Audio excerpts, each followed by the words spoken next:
আসসালামু আলাইকুম, মৌসুমী ডেইলি ব্লগসে আপনাদের স্বাগতম। এখানে হচ্ছে আম কাটা হচ্ছে। আমি হচ্ছে ঝালাবো। তো আগে হচ্ছে আমের আঁশগুলো ছাড়িয়ে নিচ্ছি। আর এই আমগুলো এত মজা, আর আমার ভাই তো আমাকে হেল্প করতেছে। বাড়িতে গেলে সে তো আমার সাথে আটার মতো লেগে থাকে। যদিও এখন তাকে হচ্ছে বাড়িতে রাখাই হয় না, একদম সকালে স্কুলে নিয়ে গিয়ে রাখা হয়, পরে হচ্ছে একদম রাতের বেলা নিয়ে আসা হয়। স্কুল তো না, তাকে হচ্ছে মাদ্রাসায় দেওয়া হয়েছে। আর এখনকার বাচ্চা কাচ্চারা যেহেতু হচ্ছে মোবাইলে খুবই আসক্ত থাকে, এই জন্য আমার বাবা তো ওকে বাসায় রাখেই না। তো এই যে যে একটা সময় ছিল, মানে যতটুকু ছিল একদিন ওকে রাখা হয়েছে, তো আমার এই তো হচ্ছে একদম পিছে পিছেই থাকে।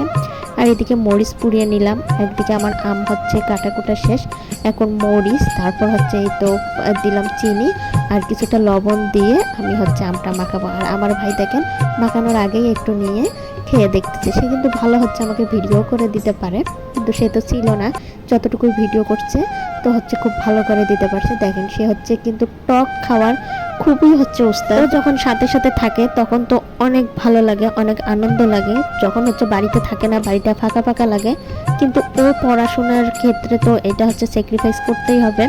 ও ছিল। আর এইদিকে হচ্ছে এই যে রুই মাছটা দেখছেন, এগুলো হচ্ছে এই মাছগুলো ইন্ডিয়া থেকে পাঠানো হয়েছে। যদিও এখন ইন্ডিয়া থেকে কোনো কিছুই আনানো যায় না। আর আমাদের বাড়ির এই দিকে, এই তো আমি এখন দেখাবো যে এই দিকটাই হচ্ছে আমাদের ইন্ডিয়া বাংলা একদম কাছাকাছি। তো ইন্ডিয়ার মানুষেরা যেটা খাওয়ার জন্য আনে, ওনাদের জন্যই এনে তারপর হচ্ছে আমাদেরকে দেয়। তো একটা হচ্ছে 4 কেজি 4.5 কেজি ওজনের মাছ ছিল, তো এটা 2 ভাগ করে তারপরে একদিন এনে দিয়েছে আর একদিন একটু এনে দিয়েছে। আমরা এই তো ইন্ডিয়া ঘুরতে গিয়েছিলাম, বলতে হচ্ছে বর্ডার একদম সীমান্তকারী এলাকা। এই তো এটা হচ্ছে ইন্ডিয়ার জমি আর এটা হচ্ছে বাংলা, মাঝখানে রাস্তা দিয়ে এই রাস্তাটা গেছে। রাস্তার এই পারের জমিগুলো ইন্ডিয়া আর এই পারের গুলো বাংলাদেশের। তো এই যে আমরা হচ্ছে বিকালে ঘুরতে গিয়েছিলাম, ঘুরে টুরে তারপরে এইদিকে হচ্ছে কিছুটা ভিডিও করতেছিলাম। মুরগিগুলো হচ্ছে ঝগড়া করতেছিল, আর আমার ছেলে এইখানে হচ্ছে স্কুলে এসে তো দৌড়াদৌড়ি করতেছে। এই জায়গাটা অনেক ভালো লাগে। তো বিকালে এসে এখন হচ্ছে ফল কাটাকাটি, এখন হচ্ছে আমরা নাস্তা করব। তারপরে হচ্ছে এই তো আমরা ইন্ডিয়া ঘুরে এসে তারপর রাতে হচ্ছে ইন্ডিয়ার মাছ দিয়ে হচ্ছে ভাত খাবো। ইন্ডিয়ার রুই মাছগুলো কিন্তু অনেক স্বাদ লাগে। ইন্ডিয়ার রুই মাছের একটা অন্যরকম স্বাদ, আর বাংলাদেশের রুই মাছের কিন্তু অন্যরকম স্বাদ। যেহেতু এখানে পানির ভেদাভেদের কারণে হয়তো বা মাছের এরকম স্বাদ থাকতে পারে। যেহেতু আমাদের এই দিকের ইলিশ মাছ অনেক স্বাদ থাকে, ওই দিকের হচ্ছে রুই মাছের স্বাদ ভালো লাগে। তো এখানে হচ্ছে ফলগুলো কাটাকাটি রেডি হয়ে গেছে, এখন হচ্ছে ফল খাওয়ার পালা। তো আমার ছেলে হচ্ছে খুবই ফল পছন্দ করে, তার জন্য তো ফল সবসময় রেডি থাকে।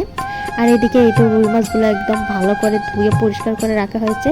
এখন হলুদ লবণ দিয়ে এগুলো হচ্ছে মেখে তারপরে হচ্ছে ভেজে রান্না করা হবে। আর সবগুলো হচ্ছে পেটির চাকা নিয়েছি, মানে আজকে সবগুলো এই পেটির চাকাগুলো রান্না করা হবে। আর আমার পেটির চাকাগুলো খুবই ভালো লাগে, এই জন্য আগে আগে আম্মুকে বললাম পেটির চাকাগুলো রান্না করো, তারপরে হচ্ছে পিঠের চাকাগুলো খাওয়া হবে। আর ইন্ডিয়ার দিকে আর একটা সুবিধা হচ্ছে, আপনার যদি সব কিছুই হচ্ছে সব মাছের পুরাটাই পেটি নিতে চান, আপনাকে পেটিই দিবে, মাথা নিলে মাথায় দিবে, লেজ নিলে লেজই দিবে।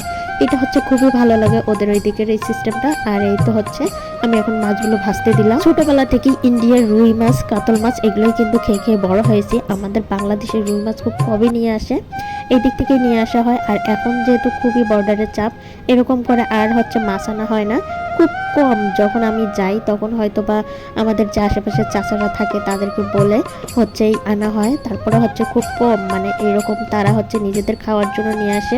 একটা যেমন 4.5 কেজি 5 কেজি ওজনের মাছ, এটা হচ্ছে 3 ভাগ বা 2 ভাগ করে তাদের জন্য হচ্ছে ওইদিকে ফ্রিজে রেখে তারপরে এরকম ভাগ ভাগ করে নিয়ে আসতে হয়।